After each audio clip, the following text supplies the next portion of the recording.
Texas has fired Pete Kwiatkowski and immediately replaced him with Will Muschamp, making a return to the 40 acres. Let's talk about what this means for college football playoff, what this means for Pete Kwiatkowski, what this means for Texas. What's up, kinfolk? It's RJ Young. I am not on a step mill. If this is your first time watching Adapt and Respond, thank you for joining us here. We talk college football year round. If you're into that, hit that subscribe button, like this video, and answer the question in the comments below. Are you shocked by Steve Sarkisian and Texas's move to fire defensive coordinator Pete Kwiatkowski following this, not great, but not bad year for Texas football? The statement released almost as soon as the news that Will Muschamp is going to replace him makes almost no mention of Pete Kwiatkowski to start. It leads with talking about Will Muschamp, who I think is cool for a different reason than it's in here, but it is a time to remind you just what Will Muschamp is about and who that dude is. So he, I should amend my statement. They did say that they fired Pete Kwiatkowski. They didn't say anything about what Pete Kwiatkowski had done to get fired in that statement. But about Will Muschamp, they say, look, he's been here before. We know about this guy at Texas, here from 2008 to 2010. And 2008 Texas was one of the best football teams in the country. Matter of fact, Bomani always likes to remind me that Sergio Kendall was just beating the dog crap out of Trent Williams in 2008 because it was true. We still didn't know that Trent Williams was going to be the dude that he was. And Sergio believed that Sergio was that dude, but I remember that. And a lot of that was what Will Muschamp was able to do. They advanced to the 2009 Big 12 BCS championship game with him as defense coordinator.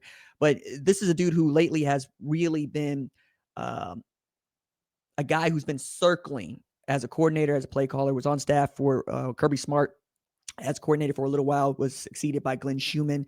And frankly, before Kirby Smart was really the guy carrying the load for the hard ball coach. Like Nick Saban's another tier. But Muschamp is that old school SEC type of ball coach who just ain't putting up with nobody's crap, no guff, no none of that. He don't like it. It ain't for him. And that's how you could build a team at South Carolina that felt like it was going to go pick up a rock and beat you to death with it. And before Bama did it earlier this year, his South Carolina Gamecocks were the last team to go into Athens and come out with a W. The man got a picture of the hedges between his teeth. You know what I'm saying? Like, that's who Will Muschamp is. What is really fascinating about this is Pete Kwiatkowski being on the market, because Pete Kwiatkowski is an outstanding play caller, an outstanding coordinator. Were they great all year long at Texas this year? No, not by any stretch. I think there's a couple of instances where you're looking around at the defense going, hey, the offense can't keep digging you out. Reeling as weird looking at Sarkisian's offense didn't really come online until later, but we're also looking at a Texas team that I think has some of the better players in the country, and that might be a response, right? Anthony Hill, Michael Taft, right? Grayson Littleton. People continue to want to tell me, RJ, you keep not mentioning Colin Simmons. And on it goes, right? I think they were really, really great as a defensive unit. I just don't think they were outstanding as a defensive unit. And maybe that's the reason that you make the change. However, I'm going to be fascinated to see what kind of defense they run with this, because this is also this is a change, right? This is perhaps you're trying to go to a much more seek and destroy defense, and that's what Will Muschamp was able to do. By seek and destroy, I mean you're going to come after people, right? You're not going to sit back. You're not going to read and react. You're not going to take what the defense is giving you. You're going to try to dictate terms. And that way, you're going to be able to get the ball back to Steve Sarkisian, whose run game needs to get back online. Because I really think look at Texas this year, and I don't see a problem with the defense. I saw a problem with the offense. The defense allowed 19.75 points per game, right? It's not great. It's like 42nd in the country, but it's not bad, and it's also playing in the SEC. Now, I think if you look at lately what they were giving up, the late run that they would give up to, or the early run they gave up to Mississippi State, where they're down 31-14. Vanderbilt nearly coming back to defeat them. The game they win 34-31. Arkansas putting up 37 in a loss. The way that A&M was still able to put up 27 on you. And then I think the one that really continues to get under my skin, get under your skin, I should say, if you are a Texas fan, is the Florida game. That's not a good football team. And seeing that you gave up 298 passing yards to DJ Lagway, 100-yard rusher to Jaden Baugh, and 100-yard receiver, Dallas Wilson also had 2 TDs in what is the most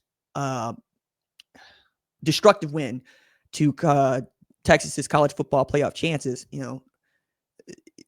that's the one. Because on the other hand, you held Oklahoma in check, to which, let me follow it up really quickly. Dog, who didn't, right? Because after the first 4 games of the season, the John Mateer that all of us thought we were going to see disappeared. That guy was no longer anywhere to be seen. If he shows back up against Alabama, that'll be great. Now, I know he threw for 300 yards plus against LSU, but it's a depleted LSU. It's a demoralized LSU. It's an LSU without their head coach. It's an LSU who was out there starting quarterback. And even in that game, they were in it for far too long. And John Mateer was a big part of that.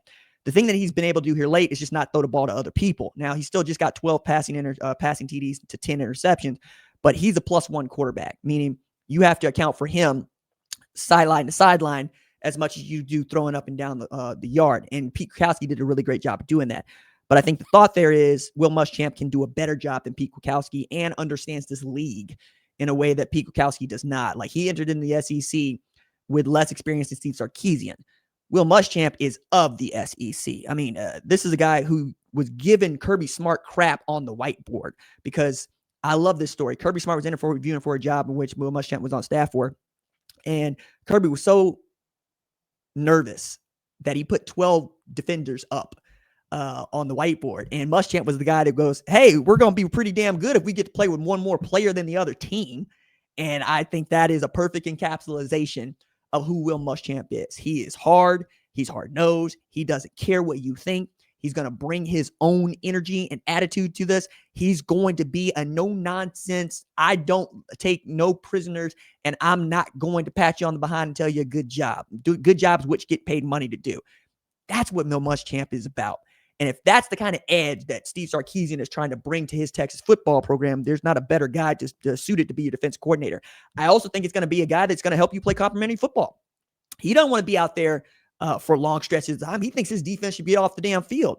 Another one of these guys that thinks that you should call the game off. First team scores 40 because defenses ain't doing much of nothing. Muschamp, again, a guy that's in that Kirby Smart role, in that Nick Saban role, but harder. He, I think, is getting to a place also where he's getting older, you know, with the glasses, holding the play card. Another guy who reminds me of is Mike Elko, right? If Will Muschamp had the winning record and Mike Elko does, he'd still be a head coach. And that might be part of it. I had wondered about this because I never got the sense that Muschamp was done coaching, like at that level, coordinator, head coach level. I did think that he is one of these guys that doesn't like the new era of college football, name, image, and likeness, immediate transfer in the portal, having to manage the roster, and having to tell the kids nice things. If you want to be coached hard, you're going to get coached hard by Will Muschamp. If you don't want to get coached hard, it's going to be a hard place to play. Now, I don't know a fan in the world who doesn't want to know that their team is being coached hard. And I don't know a fan in the world that doesn't want to know that their team is getting everything they can out of these guys. They're getting paid 6 figures up to $4 million in some cases to play football, right? If that is what you're after, that's what you're going to get with Will Muschamp. And I just don't want it to backfire, because the other way this can go is he can run your team into the ground, or he can prove to be a little too staunch in what he believes. Instead of just playing the best 11 that you have, he might play the guys that he think are the toughest. And that might work. It might not. But what I think you're going to see is the talent's going to come back toward the middle a little bit more. You're not going to see so many superstar players on the field, but you are going to see a bunch of guys that can play. And that's all you're going to need. That's all you're going to need. You're going to need a bunch of guys that can play. If it's a no-name defense, that's fine. That's great. You might not have Anthony Hill coming off the edge. You might not have Colin Simmons, but you'll have guys that are good. You'll have guys like what they got at Oklahoma, right? You have your R. Mason Thomas, of course, but you also got Taylor Wine, and you got Owen Heineke. You know, you got guys that bleed for the program. Michael Taft is a great example of that at Texas, who also can level up and develop in the program. Interesting move by Texas. The timing is a little bit weird, but you know what?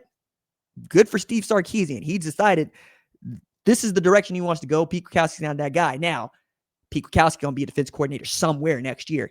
If it's in the SEC, that's box office. That's great. I wonder, though, just where that could be, right? Because I sincerely believe he's not done with this sport yet. With Danton Lynn looking to go to Penn State, perhaps, maybe Pete ends up back in Pac-12 country coaching alongside Lincoln Riley.